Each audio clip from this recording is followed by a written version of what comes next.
बिस्मिल्लाहिर्रहमानिर्रहीम। सुबह के तकरीबन 9:30 बज रहे हैं और इस वक्त रोमान रईस साहब जो पाकिस्तान क्रिकेट टीम के फास्ट बॉलर हैं, उनकी जानिब से जो रात भर गाड़ियाँ आई हैं फलों की, उसकी पैकिंग और तकसीम जारी है। मैं आपको दिखाता हूँ।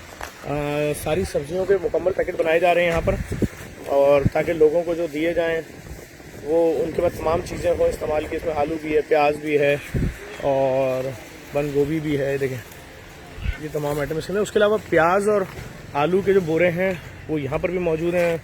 धनिया, पुदीना, ये तमाम चीज़ें। और अभी यहाँ पर जो पालक भी रखी हुई है, बैगन वगैरह, ये सब पैकेट बन रहे हैं हाथ के हाथ। और ये सबके घरों पे जाएंगे। अभी कोशिश यही की जा रही है कि सबके घरों में पहुँचाएँ।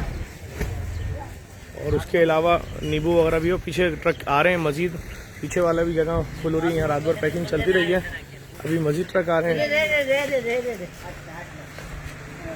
अभी काम का सिलसिला अल्हम्दुलिल्लाह जारी है। और आप तमाम देखने वालों से गुजारिश करूँगा जेडीसी को सपोर्ट करें, जेडीसी के साथ फाइनेंशियली सपोर्ट करें। इस वक्त बहुत ज़रूरत है मैं आपकी मदद की।